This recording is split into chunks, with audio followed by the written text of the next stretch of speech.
오늘 우리에게 주시는 하나님 말씀 이사야 26장 3절과 4절 두 절의 말씀을 봉독해 드리겠습니다. 주께서 심지가 견고한 자를 평강의 평강으로 지키시리니 이는 그가 주를 의뢰함이니이다. 너희는 여호와를 영원히 의뢰하라. 주 여호와는 영원한 반석이심이로다. 아멘. 한 주간 동안 건강하셨습니까? 열대야도 있고요. 더위 견뎌내시느라고 힘든 시기를 우리가 지나가고 있습니다. 아마도 이제 7월 11일이니까 아마 한 달 정도, 한 40일 정도 앞으로도 더 찜통 더위가 이어질 겁니다. 장마가 끝나고 나면 이제 본격적인 더위로 우리를 지치게 만들겠지만, 그러나 우리가 힘을 얻으시고 또 더위를 잘 이겨낼 수 있기를 바랍니다. 교회라고 하는 공동체는 사교 집단이 아니라 하나님의 뜻을 깨닫고 하나님 만나기를 준비하고 예비하는 곳입니다. 또한 설교자는 하나님의 뜻을 설명하는 사람입니다. 하나님이 누구신지, 하나님이 하신 일이 무엇인지, 그리고 앞으로 하나님이 하실 일이 무엇인지에 대해서 설명해 주는 사람이 설교자입니다. 그렇기 때문에 설교자는 얼렁뚱땅하거나 아니면 이어령 비어령이라고 하죠. 귀에 걸면 귀걸이, 코에 걸면 코걸이, 이어령 비어령식으로 그때그때 맞게 설명을 바꾸거나 이랬다 저랬다 해서는 안 되고, 이 시대에 주신 하나님의 뜻이 무엇인지에 대해서 성경을 통해 정확하게 알려주는 역할을 하는 사람이 설교자입니다. 그래서 하나님을 믿는 사람들은, 또한 이 세상에서 살고 있는 많은 사람들도 마찬가지로 심지가 견고해야 사람들로부터 인정을 받는 것이지, 이랬다 저랬다 하거나 수시로 변하는 사람들을 아무도 인정하지 않습니다. 심지가 견고하다는 것은 그 중심에 하나님이 주신 약속이 있어서 그것을 견고하게 붙잡고 어떤 경우에도 흔들리거나 좌로나 우로 치우치지 않는 상태를 심지가 견고하다 이렇게 말합니다. 제가 좀 답답하게 생각하는 사람이 있습니다. 답답하다기보다는 저분은 뭐가 뭔지 모르는 사람이구나, 이렇게 저로 하여금 판단하게 하는 사람들이 있습니다. 그게 어떤 사람이냐면, 여기 가서 이 말을 들으면서 거기서 아멘 해요. 할 수 있죠, 그죠? 그런데 또 다른 곳에 가서 정반대되는 말을 하는데도 거기서도 또 아멘 하는 거예요. 그렇다면 도대체 그 속에, 그 사람 생각 속에, 그 사람 마음 속에 무엇이 자리 잡고 있느냐를 의심하게 만드는 거예요. 아멘은 한 가지 주장에 대해서만 아멘할 수 있어요. 그런데 정반대, 상반되는 주장을 하는 데 가서까지도 또 아멘을 한다면 그것은 그의 신앙 상태 아니면 심리 상태를 의심하게 만드는 것입니다. 하나님은 우리가 중심을 잡고 흔들림이 없이 하나님이 주신 말씀을 붙잡고 씩씩하게 살아가기를 원하시기 때문에 하나님 앞에서는 약삭 빠른 것보다는 우직하고 미련하게 보일지라도 심지가 견고하고 변함이 없는 것이 훨씬 더 중요하다라는 말입니다. 그래서 심지가 견고한 종을 하나님이 믿으시는 거예요. 심지가 견고해야 하나님이 그를 인정하시는 거예요.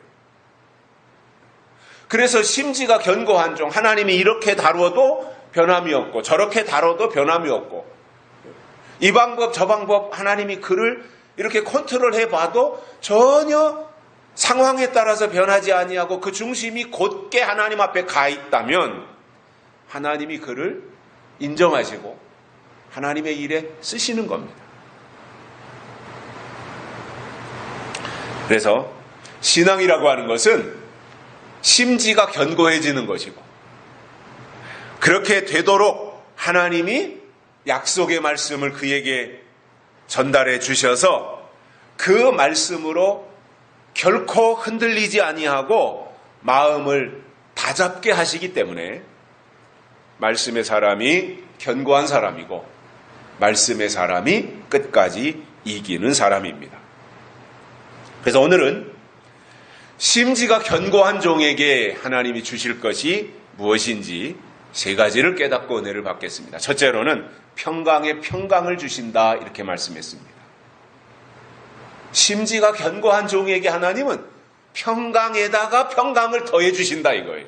한 번 평강을 주셔도 기가 막힌 것인데 주신 평강 위에 또 평강을 더해 주신다. 곱빼기로 주시겠다. 더블로 주시겠다. 이렇게 설명을 해 주시고 있습니다. 자, 평강이라고 하는 것은 평안함과 강건함을 줄여서 한 말일 것으로 보여집니다. 그죠? 얼뜻 생각하면 평강이라고 하는 것은 평안함 이것을 대표하는 설명이기도 할 것인데 사람이요 살아가면서 마음이 평안하다. 이것 이상 있을까요? 요즘 같은 이 불안한 세상, 코로나에다가 뭐 온갖 사고가 빈번하는 이 시대를 살면서 마음속에 늘 하나님이신 평안이 있다면 그 이상이 있을까요? 온갖 질병, 온갖 암, 사람 몸에 생길 수 있는 암의 종류가 한 200가지가 된다고 합니다. 우리 몸 안에, 내 몸 안에 머리끝에서부터 발끝까지 암이 생길 수 있는 종류가 한 200가지가 된다는 거예요. 그 중에서 현재 인간을 괴롭히는 암의 종류는 한 5, 60가지밖에 안 나타났어요. 더 많은 암이 앞으로 발생할 수 있다는 이야기거든요. 그러니 누가 옆에서 이렇게 됐다. 누가 저 암으로 수술 받았다. 제가 지지난주에 부고를 카톡으로 받았어요. 부고. 이제 부고장이 들어와서 보면서 깜짝 놀랐어요. 왜냐하면 대산에서 중학교 때 저하고 아주 친하게 지냈던 중학교 동창이 사망했다는 부고였어요. 이제 64살밖에 안 됐잖아요. 물론 그 전에 세상을 떠난 사람들도 많이 있겠지만 그래도 아쉽잖아요. 더더군다나 제가 그 친구가 초등학교를 졸업하고 인천인가 어디로 유학을 갔다가 중학교 2학년인가 3학년 때 다시 이제 대산중학교로 전학으로 왔는데 그러면서 같은 대산 구진에 같이 살았기 때문에 저하고 같은 반이어서 학교를 같이 왔다 갔다 하고 시험 때는 걔네 집에서 같이 밤을 새고 공부도 했던 그 친구인데 부고를 보면서 굉장히 마음이 좀 아프더라고요. 야, 이 친구가 벌써 세상을 떠났구나. 가끔씩 시내 다니다가 만나서 안부도 묻고 했던 친구인데 그렇게 됐다는 소식에 참 마음이 착잡했습니다. 아, 이제 벌써 주변에서 우리 동창들이 친구들이 떠나는 나이가 되어 가는구나 이런 생각도 들더란 말이에요. 자, 그런 소식들이 하나하나 우리에게 엄습해 올 때 우리 마음에 불안이 있잖아요. 염려가 생기잖아요. 걱정이 생기잖아요. 어떻게 해야 될까라고 하는 것에 대해서 고민을 하게 되잖아요. 그런데 하나님이 평안을 주신다. 평강에 평강을 얹어주시겠다. 그러면 그 이상 지금처럼 사고도 많고 질병도 많고 온갖 일들이 빈번하게 발생하는 이 시대 속에서 하나님이 우리를 향하여서 평강에 평강을 주시겠다고 안전을 보장해 주신다면 그 이상이 있겠냐 말이에요. 여러분, 사람이 살아가면서요, 늘 기쁜 소식을 듣고 마음에 걱정과 근심이 없다면 아마도 늙지 않을 것입니다. 그래서 사람은 언제나 좋은 소식을 듣고 싶어 합니다. 그런데 세상에서 들려주는 소식을 보면 거의 대부분이 듣고 싶지 않은 이야기들이에요. 무슨 사고가 크게 났다든가 어디에 큰 대형 화재가 발생을 했다든가 그런 이야기를 들을 때마다 가슴이 철렁하고 내려앉는 소식뿐이라서 사실상 하루하루 살아간다고 하는 것이 불안의 연속일 수 있고 또 그러한 가운데서 힘들게 살아갈 수 있다라는 겁니다. 어쩌다 뉴스를 보노라면 TV를 통해서 그 뉴스에서 전해주는 내용은 희망 섞인 이야기는 하나도 없더라 말이에요. 그러니까 그냥 들려지는 소식은 요즘엔 뭐 서울의 아파트 가격이 얼마가 올랐다. 그 서민들이 얼마나 힘든 이야기예요. 시골에서 살던 사람이 자식들 이제 서울로 공부하러 보냈을 때 집이라도 전셋집이라도 하나 얻어주든가 쬐깐한 소형 아파트라도 하나 사주어야 걔네들이 안심하고 4년 6년 이렇게 공부할 텐데 이제 그게 다 불가능하게 됐단 말이에요. 작은 평수 아파트도 10억이 넘어가게 되었으니 그것을 어떻게 구입할 수 있겠습니까? 그러니까 그런 소식 하나하나가 얼마나 힘들어요. 누가 누구를 죽였다, 살인했다, 또는 교통사고로 몇 명이 사망했다.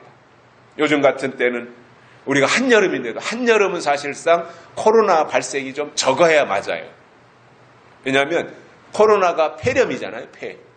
폐렴은 여름에 더운 날씨보다는 겨울에 환절기에 이런 때 더 많이 생기는 게 코로나예요. 폐렴이에요.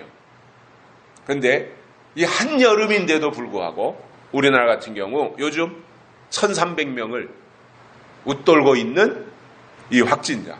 그 1,300명이 나온 숫자가 10만 명, 20만 명, 30만 명에서 1,300명이 나온 것이 아니라 기껏해야 3만 명 내외, 많아야 4만 명 정도를 해서 1,300명이 나왔다고 하는 것은요, 굉장히 많이 나옵니다. 그러니까 우리나라도 다른 나라처럼 20만 명, 30만 명 매일 검사를 하면 우리나라도 수천 명의 확진자가 나온다는 거예요.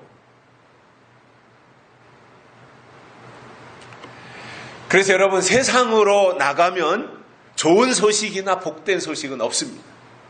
세상은 우리에게 좋은 소식을 절대 들려주지 않습니다. 오직 좋은 소식, 오직 복된 소식은 교회를 통해서 하나님이 구원의 소식을 그리고 복음을 전달해 주시기 때문에 영적인 교회는 세상의 희망이고 등대와 같은 역할을 하는 것입니다. 자, 이 교회를 겉으로 보면 교회에 간판이 붙어 있으니까 교회 벽에 그 교회 이름이 붙어 있기 때문에 이 교회가 어떤 교회구나를 알 수 있도록 해주는 상징이죠. 장로교, 감리교, 성결교, 순복음 이러한 간판들이 붙어 있기 때문에 여기는 장로교회구나, 여기는 감리교회구나 이런 것을 알 수 있게 되잖아요. 그리고 또 건물을 보면 여기는 교회네 이렇게 생각하고 교회면 다 하나님의 일을 하는 곳이구나 이렇게 생각을 하겠지만 한 단계 깊이 들어가서 교회를 구분해 보면 사단이 사로잡아서 사단이 역사하는 교회가 있고 하나님이 역사하시는 영적인 교회가 있다라고 하는 것을 알게 됩니다. 요 단계까지 가면 그래도 그분은 좀 영적인 신앙이구나 이렇게 생각하는 거예요. 그런데 교회를 아무리 오래 다녔어도 교회는 다 똑같지 이렇게 말한다면 그는 아직도 저 밑바닥에서 헤매고 있는 사람에 불과한 것입니다. 왜냐하면 성경에 영적인 교회와 육적인 교회가 있다고 말하고 있습니다. 해를 입은 여자의 교회와 음녀의 교회가 있다고 성경은 분명하게 설명을 해주고 있습니다. 자, 그렇다면 영적인 교회가 있고 육적인 교회가 있다고 하는 것을 우리가 안다면 과연 내가 관심을 가지고 있는 그 교회가 소속을 어디에다가 하고 있는지 그거를 파악을 해야 되잖아요. 그 교회가 어떤 교회인지 이것을 파악해야 되는데 방법이 뭐냐면은 육적인 교회는 절대로 하나님의 약속에 대해서 말하지 않습니다. 육적인 교회입니다. 설교에 1년 52주 365일 설교를 분석해 보니 그 교회는 설교는 매주일 하고 수요일 날 또는 새벽 예배 이런 때 설교가 이어지지만 그 교회 설교 내용 어디에도 성경이 말씀하고 있는 하나님의 약속에 대해서 말하지 아니하면 그것은 육적인 교회인 것입니다. 그리고 그 육적인 교회는 땅의 것에 대해서만 설교합니다. 땅의 형통에 대해서만 말합니다. 그리고 때로는 사람을 불안과 두려움을 가져다주는 내용도 설교에 포함하고 있는 것입니다. 반대로 영적인 교회는 하나님의 하실 일이 무엇인지에 대해서 주로 설명을 합니다. 하나님의 하실 일이 이런 것이다. 하나님의 뜻이 이런 것이다. 하나님의 약속이 이런 것이다. 하나님의 때는 앞으로 이렇게 진행이 될 것이기 때문에 우리는 이렇게 믿음을 지켜야 된다. 이러한 내용을 주로 설명을 하는 거예요. 그래서 하나님의 뜻을 말하고 하늘의 법을 말하는 거예요. 그렇기 때문에 그것이 약속으로 우리에게 들어오면 그 약속의 말씀은 우리에게 희망을 주고 소망을 가져다 주는 거예요. 소망이 생기니까 평안이 찾아오는 거예요. 그리고 자유함을 가지게 되는 것입니다. 요한계시록에 보면 땅에 속한 교회는 이미 귀신의 처소가 되었다고 설명하고 있습니다. 그것을 안다면 땅에 속한 교회를 사로잡고 있는 귀신의 세력이 침투에 들어오지 못하도록 완벽하게 차단하고 미혹하지 못하도록 막아내는 것이 믿음인 거예요.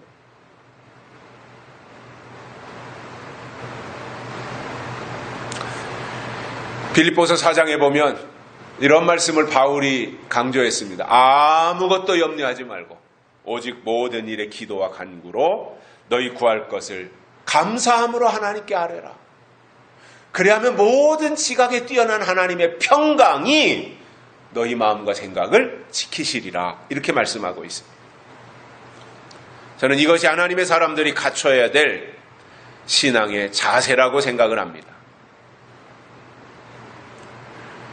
그래서 우리의 믿음이 정말 하나님 편에 서 있다면 그는 요한계시록을 통해서 주시는 하나님의 약속을 깨닫게 되어 있고 그 약속에다가 뿌리를 깊이 내리게 되기 때문에 환난의 바람이 아무리 거세게 불어온다고 할지라도 하나님은 그를 평강의 평강으로 지켜주실 것입니다.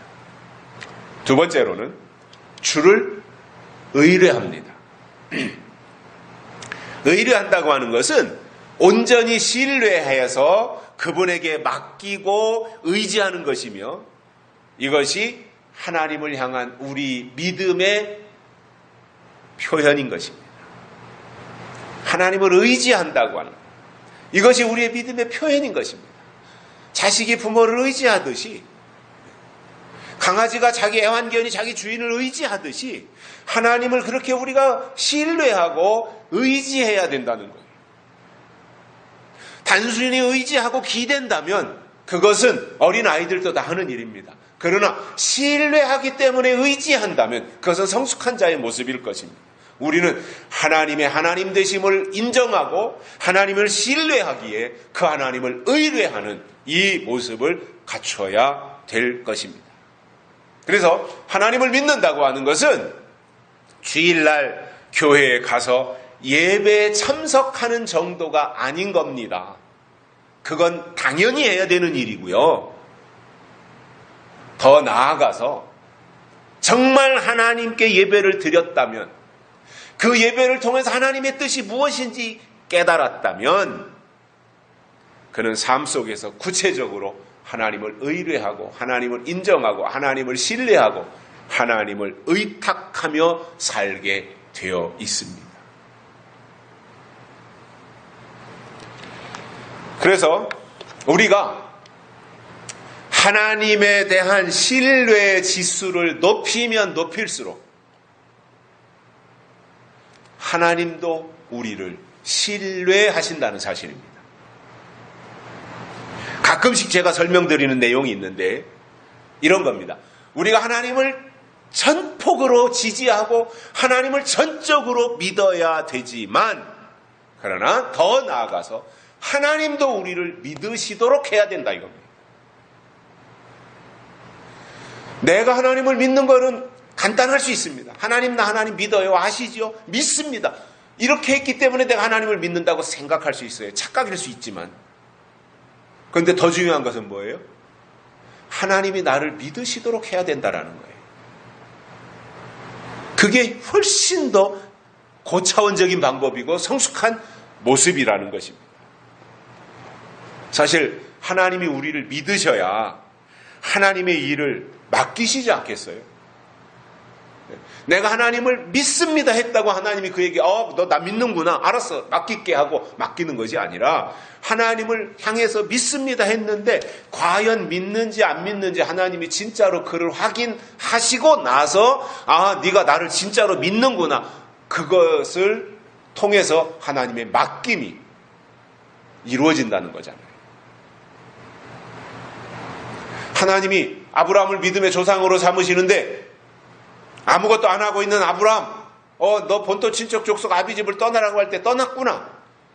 내가 네게 지시할 땅으로 가라고 할 때 갔구나. 이거 너 믿음이구나. 알았어. 그리고는 믿음의 조상을 삼으신 것이 아니라 그러한 과정을 하나하나 거쳤어요. 떠날 수 없는 그때 당시에 고향을 떠나고 타향으로 간다고 하는 것은 먹고 살 길이 막막한 거잖아요. 지금처럼 다양성의 시대가 아니었기 때문에. 그런데 떠날 수 없는 중에 떠났고 바랄 수 없는 중에 바라고 드릴 수 없는 중에 드리는 이 과정, 이것이 아브라함의 신앙이 점점 성장의 단계를 거쳐서 성숙해가는 과정인데 그의 신앙의 절정이 뭐였습니까? 내 독자 이삭을 하나님께 제물로 드려라. 하나님이 그 말을 아브라함이 듣고는 모리아산으로 이삭을 데리고 올라갑니다. 갓난쟁이 이삭이라면 아버지가 마음대로 할 수 있어요. 이제 갓 태어난 이제 돌진한 돌제비라면 그 애를 들쳐매고 가는데 아무 지장이 없어요. 그런데 늘상 아브라함이 하나님께 제사 지내러 갈 때마다 이삭을 데리고 다녔단 말이에요. 그러기를 벌써 여러 해 반복되다 보니 이삭의 나이도 제법 들었어요. 아마 제가 짐작하건대 이삭의 나이, 모리아산에 올라갈 때 이삭의 나이가 적어도 청년은 됐을 것이라고 생각을 합니다.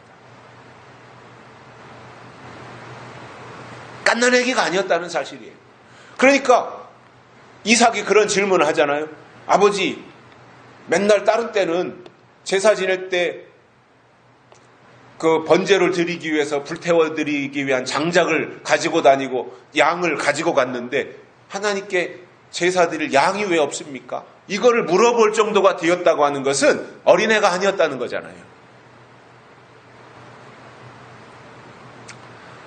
하나님이 예비하고 계시다. 이 말밖에 아브라함이 할 말이 없는 거예요. 네가 제물이다 이럴 수는 없잖아요.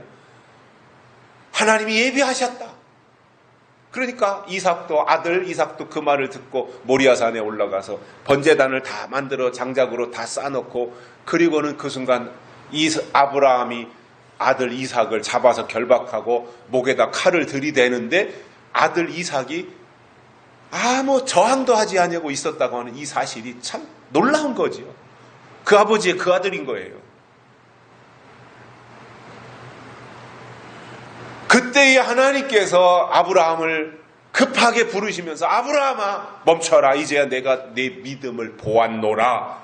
모리아산에서 아들 이삭을 결박하고 이삭의 목에다가 칼끝을 들이대는 순간 하나님이 놀래가지고 아브라함을 중단시키고 이제야 내가 네 믿음을 보았다. 하나님이 확인하셨다 이겁니다. 그래야 그 다음 일을 하나님이 맡기시는 거예요. 이 세상 일도 똑같잖아요. 중대한 일을, 중요한 일을 아무한테나 맡겨요. 그냥 사소한 일은 지나가는 사람한테도 맡길 수 있어요. 야, 나 우체통에다 편지 이거 갖다 넣어야 되는데, 내가 지금 거의 갈 시간이 없으니까 지나는 길에 우체통 있으면 이것 좀 갖다 넣어주세요. 할 수 있어요. 그죠? 사소한 우편, 사소한 편지, 이것은 그렇게 할 수 있어요.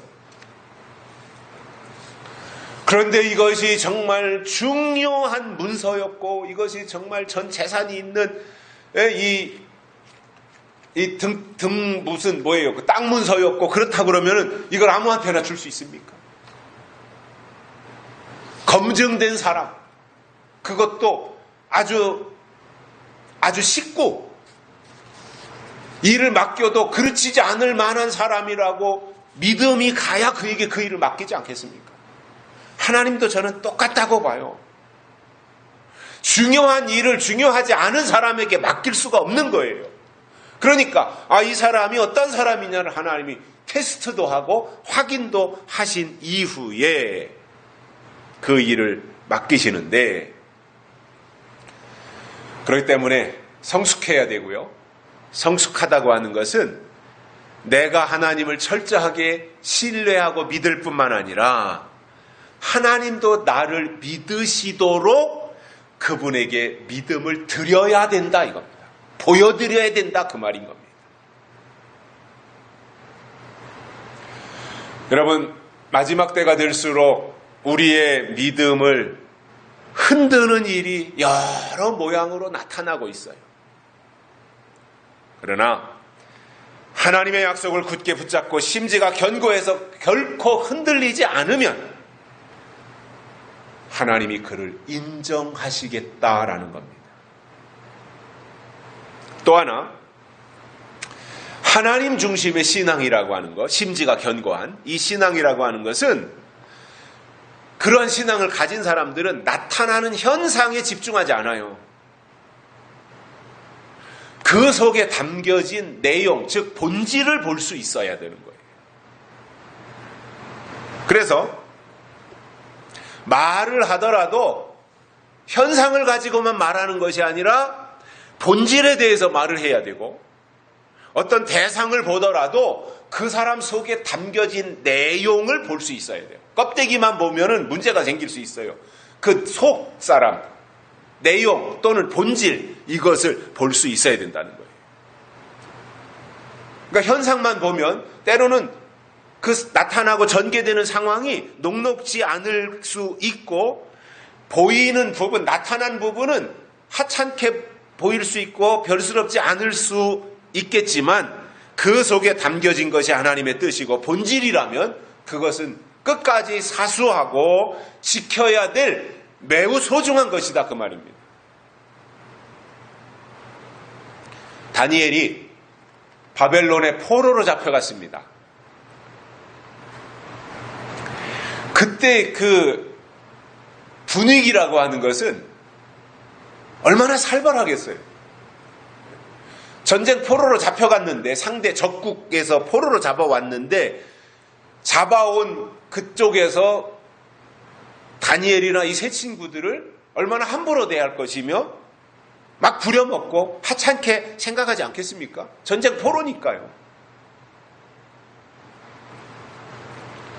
그런 가운데서 다니엘은 결코 그들의 요구에 순순히 응하거나 타협하지 않아요.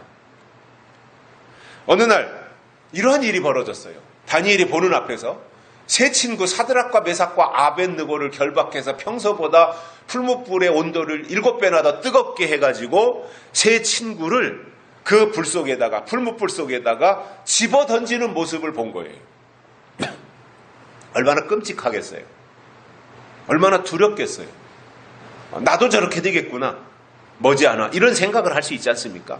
그러니까 인간적으로 다니엘이 그 상황을 봤다면 굉장히 불안할 수 있는데, 다니엘은 끄떡도 하지 아니하고 하나님을 의뢰하고 있더라는 겁니다. 그 상황에 따라서 요동하고 흔들리는 것이 아니라 상황은 그렇게 전개되지만 다니엘의 마음은 흔들리지 않고 꿋꿋하게 가고 있더라는 거예요. 이게 심지가 견고하다는 겁니다. 다니엘이 금신상 만들어 놓고 기도하지 말라고 하는 법이 선포되어졌을 때 그럼에도 계속해서 기도한다고 고발당했습니다. 저거 보세요. 다니엘은 지금도 자기 방에 들어가서 기도하고 있잖아요. 왕은 금신상에다가 절하라고 했는데 다니엘은 절하지 않고 기도하고 있어요. 이것을 고발한 거예요.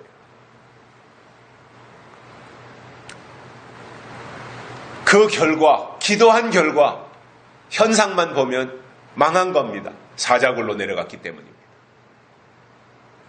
기도하면 사자굴, 굶주린 사자굴에 내려간다면 누가 기도하겠어요?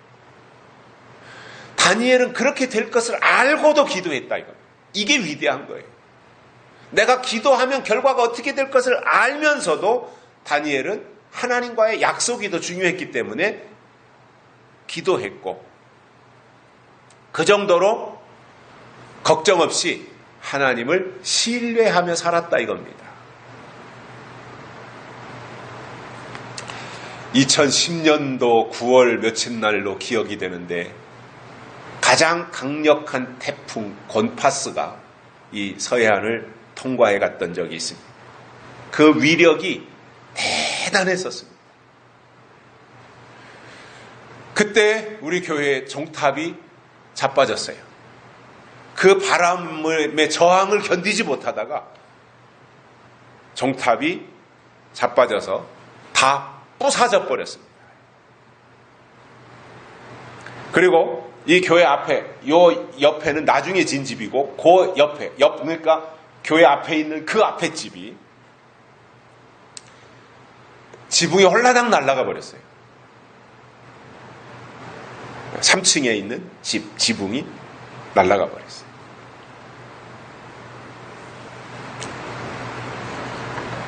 소나무는 웬만해가지고 부러지는 나무가 아니거든요. 그런데 소나무가 중간 부분이 뚝뚝 다 부러졌어요. 그야말로 아수라장이었는데 놀랍게도 뿌리를 깊이 박은 나무들 있잖아요. 그러한 나무들은 가지가 뚝 부러져 나갔음에도 다시 그 옆에서 새로운 가지가 나와서 살아나는 것을 보았습니다. 아하, 뿌리가 깊이 박혀 있으니, 뿌리가 살아있으니 나무도 살아나는구나. 이러한 생각을 가지게 됩니다. 심지가 견고하다는 것이 뿌리가 깊이 내리는 것을 말합니다. 저 사막 지역에 가면 포화풀이라는 풀이 있어요. 포화라는 풀. 지상으로 올라온 게 6cm예요. 다 큰 게 6cm. 그러니까 뭐 요만큼 저 사막 위로 올라와 있으니 이거 별스럽지 않다. 이렇게 생각할 수 있잖아요. 그런데 생물학자들이 한번 연구하다가 참 신기한 거. 이 사막에 물도 없는데 요만큼 올라오니 쬐까는 풀이 어떻게 살고 있는가를 추적하기 위해서 땅을 파들어가기 시작했어요. 땅 위로 6cm 올라온 이 풀의 뿌리는 몇 킬로가 뻗어 있더라. 그러니까 깊이도 뻗고 옆으로도 뻗어서 물의 근원, 수분을 찾아서 뿌리가 깊이 내려서 1.6km인지 2.6km인지 뿌리가 그렇게 길게 뻗어 있으니까 사막에서도 6cm밖에 되지 않는 쬐깐한 풀이 살아있더라라는 겁니다. 신앙에 뿌리가 있어야 됩니다. 그래야 우리가 어떤 경우도 살아남을 수가 있습니다. 그런데 이 사단이라고 하는 놈은 우리를 쓰러뜨리기 위해서 다양한 괴계를 가지고 공격을 해요. 베드로는 이렇게 설명합니다. 우는 사자가 삼킬 자를 두루 찾아다니며 택한 자까지라도 넘어뜨리려고 한다고 하는 그러한 말씀이 있습니다. 택한 자까지도. 다시 말하면 예수님이 이 땅에 다시 오실 시간이 가까워질수록 사단은 자기 때가 얼마 남지 않은 게 되잖아요. 예수님이 이 땅에 오실 시간이 가까울수록 사단의 활동할 시간은 점점 줄어드는 거예요. 얼마 남지 않는 거예요. 그러니까 자기 때가 얼마 남지 않은 것을 알고는 발악을 하는 겁니다. 그러니까 더 독성이 세지는 거지요. 그러나 아무리 흔들어대고 넘어뜨리려고 해도 하나님을 굳게 의뢰하고 하나님이 우리에게 주신 약속의 말씀이 깊이 뿌리 내려서 심지가 견고하면 절대로 요동하거나 넘어질 수 없는 겁니다. 마태복음 24장 3절, 4절, 5절에서 예수님은 마지막 때에 대해서 설명하시면서 중요한 이 말씀을 하셨습니다. 맨 먼저 사람의 미혹을 주의하라 이렇게 말씀하셨어요. 그래서 우리가 알고 가야 될, 그리고 우리가 끝까지 이겨야 될 미혹, 예수님이 말씀하신 미혹은 바코드나 베리칩이 아니라 사람의 미혹이라 그랬으니 사람을 통해서 오는 미혹이 성경이 말씀하시는 진짜 마지막 때의 미혹이고, 사람 중에서도 교회 안에 있으면서 하나님의 약속을 말하지 않는 거짓 선지자가 미혹자다라는 말입니다. 하나님은 우리가 이 세상을 살면서 택한 자들이 미혹에 빠지지 않도록 분별할 수 있게 하시는데, 어린 신앙은 분별력이 없어요. 그러나 장성한 신앙은 분별할 수 있는 능력을 갖추게 됩니다. 어린애들은 누가 사탕 준다고 하면 아무나 따라가요. 어린애들은 누가 사탕 주면서 나보고 엄마라 그러면 엄마라 그래요. 사탕 하나 때문에, 그 달콤함 때문에. 이게 마귀의 유혹이더라는 거예요. 그러나 장성하면 분별할 수 있는데, 장성한 증거가 뭐냐? 단단한 식물인 계시록의 말씀을 들어야 그것이 분별력으로 나타날 수 있는 것입니다. 그런데 우리가 여기서 영을 분별한다고 하는 것은 내가 기도를 많이 해가지고 저 사람의 영이 하나님께 속한 영이냐 아니면 마귀 사탄에게 속한 영이냐, 이것을 하나님께 기도해서 물어봐서 분별하는 것이 아니라는 거예요. 뭐냐면 내 속에 기준이 되는 하나님의 말씀이 딱 자리 잡고 있으면 다른 사람의 말을 들을 때 내 속에 먼저 자리 잡고 있는 이 기준되는 말씀에 대입이 되는 거예요.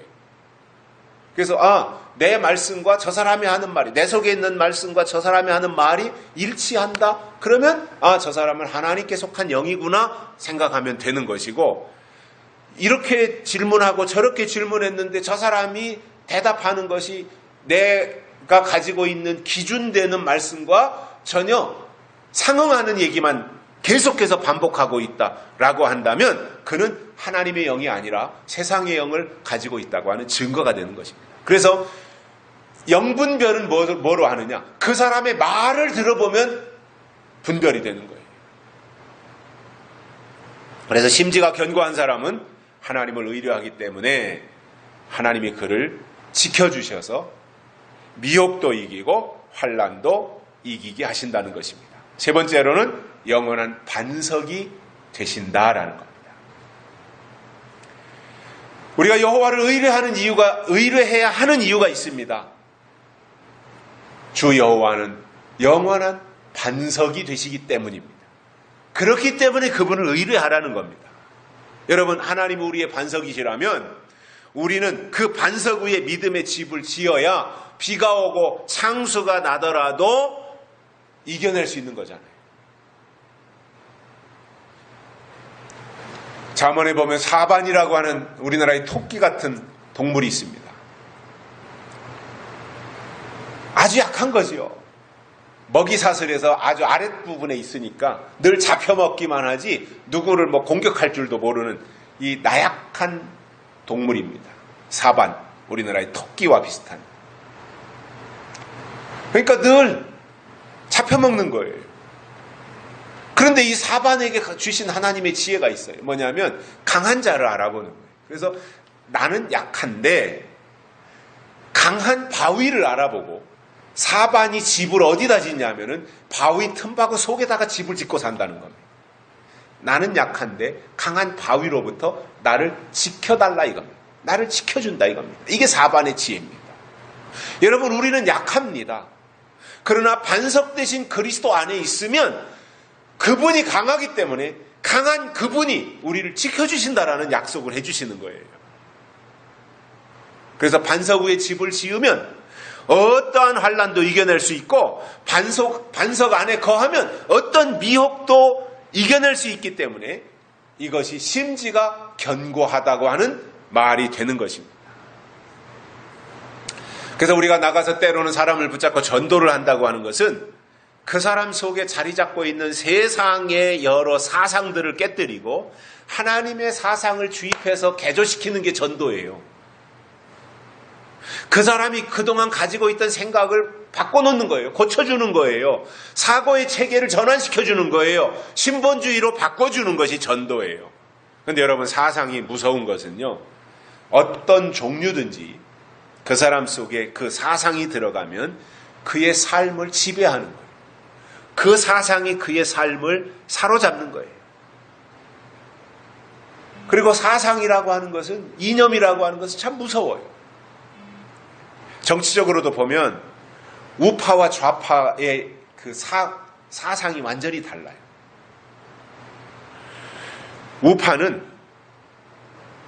우파가 추구하는 나름대로 이념적 가치가 있어요. 좌파가 내세우는 사상이 있어요. 전문적으로 들어가서 보면은 여러 가지 양상이 있겠지만 대표적인 것을 꼽으라고 한다면 우파가 가장 기본으로 추구하고 있는 것이 자유와 성장이에요. 여기서 자유는 개인의 자유를 말하는 거예요. 가장 우선이에요. 우파가 가장 중요하게 생각하는 것은 개인의 자유와 성장. 이 기틀 위에서 국가를 이끌고 가는 정치를 하는 거예요.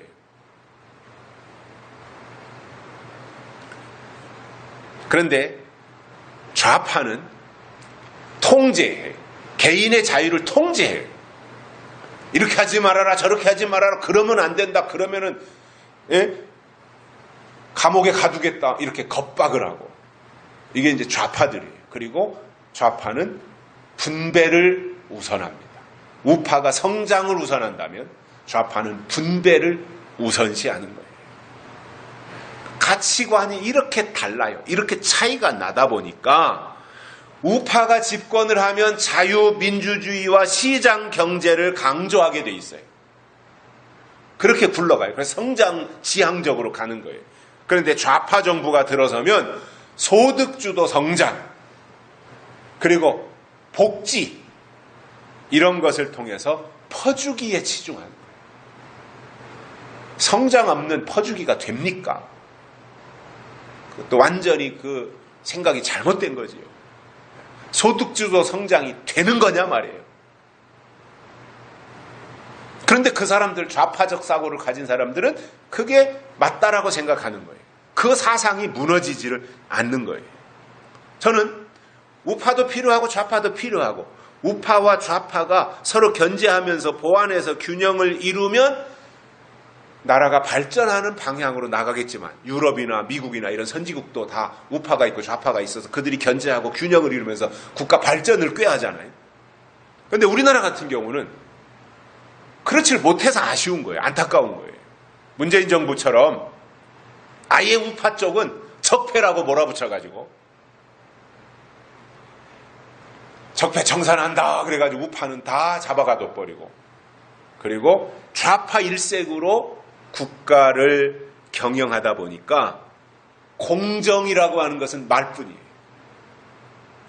그리고 어디에도 공정은 없어요. 이게 우리나라 현실이에요. 공정은 말하는데 공정이 어디 있냐 말이에요. 여러분, 지난주에도 저는 그런 생각을 했습니다. 야, 이 정부가 비정상이다. 대통령이 정상이 아닌 것 같다. 왜냐? 여름이 되면서 국민들을 향해서 휴가를 가라, 상품권을 나눠주면서 돈을 써라, 운동 경기 관람하러 가라, 공연장 가라. 이제 백신을 맞았고 코로나가 숫자가 줄어드니 밖에서 활동하면서 소비를 촉진시켜라. 이런 것을 대통령이 말했어요. 그러면 그 말을 들은 국민들의 입장에서 좋아지는구나, 나아지는구나. 그러니까 휴가 계획도 세우고 활동들을 할 거 아니에요. 벌써 한 달쯤 전부터 그랬으니까요. 그러다가 1000명이 넘어가고 하니까 이 정부가 자기들 마음대로 지금 안 가고 확산되잖아요. 그러니까 어떻게 했어요? 엊그저께 대통령이 사회적 거리두기를 4단계로 올리고 수도권에, 그리고 이 모든 것을 더 강화해가지고 2명 이상은 6시 이후에는 식당에도 가면 안 되고, 그러면서 감히 국민을 향해서 5년짜리 비정규직이 주인인 국민들을 향해서 협박을 했습니다. 무관용 원칙을 적용하겠다 그랬어요. 그렇게 말할 게 아니죠. 자기네들이 대응을 잘못했고 자기네들이 방향 설정을 잘못해서 일이 이렇게 커졌다면 국민들한테 협조를 요청해야죠. 우리가 이렇게 하려고 했는데 이렇게 갑자기 돌파 감염도 생기고 어려워졌으니 이거 다시 불편하고 어렵지만 협조해달라. 그래서 이렇게 할 테니 어려워도 조금만 더 견뎌달라. 이렇게 가야 맞잖아요.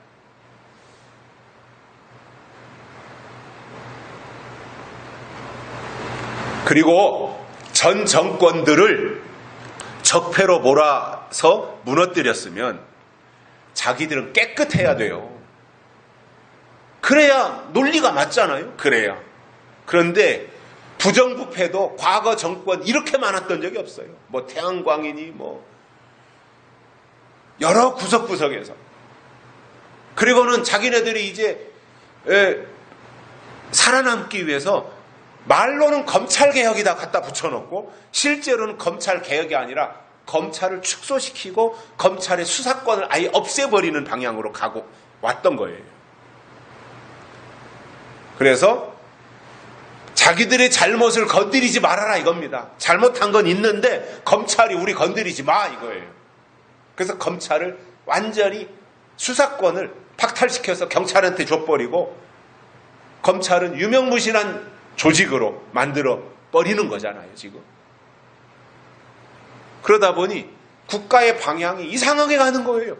지금까지 70년 동안 왔던 이 기존의 틀이 완전히 무너져서 나라가 이상한 방향으로 가고 있는 거예요.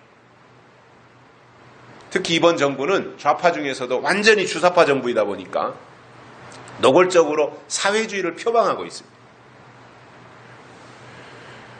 그래서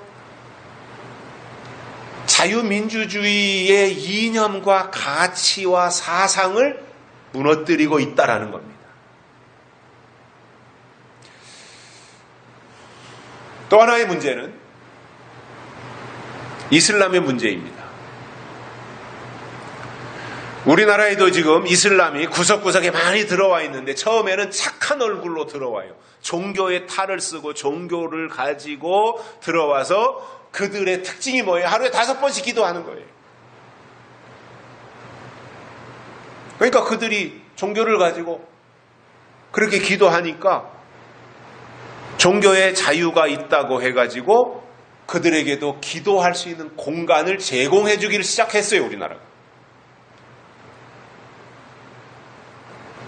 그러니까 그때부터 야금야금 이제 파고 들어오기 시작하는 거죠. 그래서 인천공항에 가도 이슬람 기도실이 있고, 대학교에 가도 이슬람 유학생들을 위해서 기도처가 제공되고, 이것이 점점 확산되면서 다음으로는 이슬람의 음식이 들어오고 이슬람의 문화가 들어오고 그리고는 이슬람 사람들이 한국 여자들과 결혼해서 모든 것을 희석시켜버리는 이 단계로 가고 있는데, 아시겠지만 이슬람은 개종을 절대 하지 않습니다. 우리나라 기독교 여성들이 교회에서 신앙생활했던 여성들이 이제 대학을 다니다가 유학 온 이슬람 남자들을 만나게 되는 거예요. 멋있잖아요, 이슬람 남자들. 그러니까 어떤 환상을 가지고 그 사람들과 만나서 사귀다가 이슬람 남자들과 결혼한 기독교 출신 여성들의 인구가 우리나라에 약 3만 명 정도나 된다 그래요. 굉장히 많은 숫자입니다. 그러면 한국 여자와 결혼해서 한국에 살고 있는 이슬람 남자들이 자기 부인이 다니고 있는 교회를 받아들일까요? 아니면 자기 부인을 이슬람으로 개종시킬까요? 코란을 보면 이슬람 교리를 받아들이지 않으면 죽이라고 돼 있어요. 그러니까 그 사람들은 절대로 기독교를 받아들이지 않습니다. 사상이라고 하는 것이 이처럼 무서운데 현재 기독교는 더 투철한 하나님 신본주의 사상으로 무장하게 해서 타종교를 물리치고 이 땅에 그리스도의 계절과 그리스도의 문화가 이루어지도록 해야 되는데 그 일을 못하고 있는 것이 지금의 교회의 모습이에요. 타성에나 젖어 있고 종교 다원주의나 주장을 하고 있고 하나님의 정치는 말하지 아니하고 세상 정치만 말하면서 머리 깎인 삼손처럼 교회가 점점 힘을 잃고 있는데, 이런 사람들이 음녀가 나타나고 적그리스도가 나타나면 싸우겠습니까? 초장에 투항하고 마지 않겠어요. 우리가 하나님의 사상으로 철저하게 무장하지 않고 이것도 좋고 저것도 좋다고 하니까 모래성이 되어가지고 신본주의 사상체계가 구축되지 않고 있으니 열심히 그동안 교회생활, 신앙생활을 했지만 아무런 가치가 없는 사상과 이념, 하나님 중심의 가치가 형성되지 않은 빈 깡통으로 전락되고 마는 겁니다. 하나님이 믿는 자들에게 요구하시는 것은 열심을 얼마나 냈느냐, 얼마나 교회에 헌금을 많이 드렸느냐, 이것이 아니라 내가 하나님을 믿는다고 했는데 과연 내 속에 어떤 가치를 가지고 있느냐, 내가 어디에다가 무엇에다가 비중을 두고 있느냐, 어떤 사상 체계를 가지고 있느냐, 이것을 하나님이 보신다는 겁니다. 여러분, 하나님이 스룹바벨이라고 하는 사람을 인으로 삼으신 것은 스룹바벨의 사상과 스룹바벨의 신앙을 인으로 삼으셨다 그 말이에요. 요한계시록에서 이마에 하나님이 인을 치시는 것은 사상, 이념, 가치, 이러한 것을 하나님이 보시고 합당하면 그에게 인을 치신다는 것인데, 종교 다원주의나 말하고 있고 초보적인 수준의 신앙 정도를 가지고 있다면 그것은 얘기가 안 되는 거예요. 어린애하고 무슨 얘기가 되겠어요. 결론으로 심지가 견고하다고 하는 것은 인간적으로 꾀돌이가 되어서 앞뒤 계산하고 자기에게 이로운 방향을 찾는 것이 아니라 다소 손해가 되더라도 변질되지 아니하고 끝까지 하나님의 약속을 지키며 하나님의 뜻을 따라가는 상태, 이것이 심지가 견고하다는 말입니다.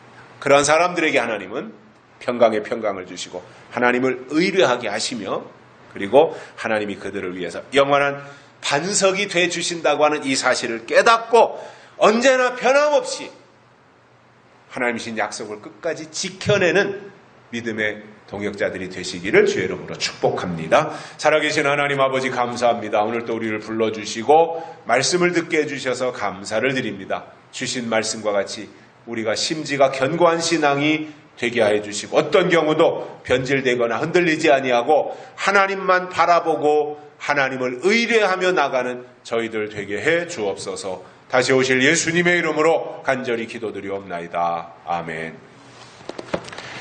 찬송가 446장 부르시면서 하나님께 헌금 드리시겠습니다.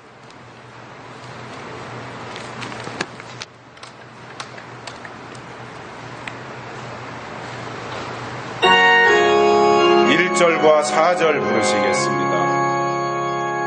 오 놀라운 구세주 예수 내 주 참 능력의 주시로다. 큰 바위 및 샘솟는 그곳으로 내 영혼을 숨기시네. 메마른 땅을 종일 걸어가도 나 피곤치 아니하며 저 위험한 곳 내가 이를 때면 큰 바위에 숨기시고 주 손으로 덮으시고